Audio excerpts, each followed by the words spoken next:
Wanneer jou ore moet spits, wanneer ons praat oor specials, soos 'n brandy special op 'n Vrydag, met ys ja. Die agter my staan die Ace Phantom TLB. Ek wil gou vir jou sê, dit is die meeste waarde vir geld, wat jy huidiglik in Suid-Afrika kan koop. Soos in die mark is vir 'n TLB, is dit definitief die antwoord. Ons gaan gou deur om hiervoor, het jy 1.1 Q bak.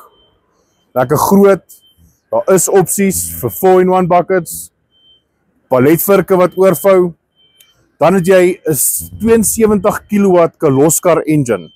Dis 'n goeie brand, dis 90 perde, dis baie krag manne. Dan het jy natuurlik die groot kajuit, met lugverkoeling, 'n baie gemaklike sitplek, baie spasie, en baie belangrik, die onderstel, is 'n Carraro onderstel. Dis 'n groot naam in die mark. Die transmissie, Carraro, groot, lang, sterk ratte.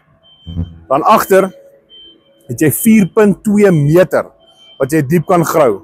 En ek moet vir jou eerlik sê, hierdie masjien sny deur die grond soos wat my mes deur botter sny.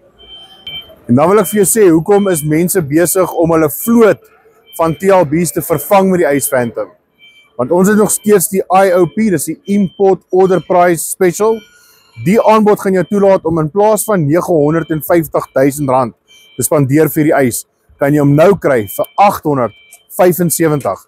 So voordat hierdie aanbod eindig, maak vandag nog met ons konsultante kontak.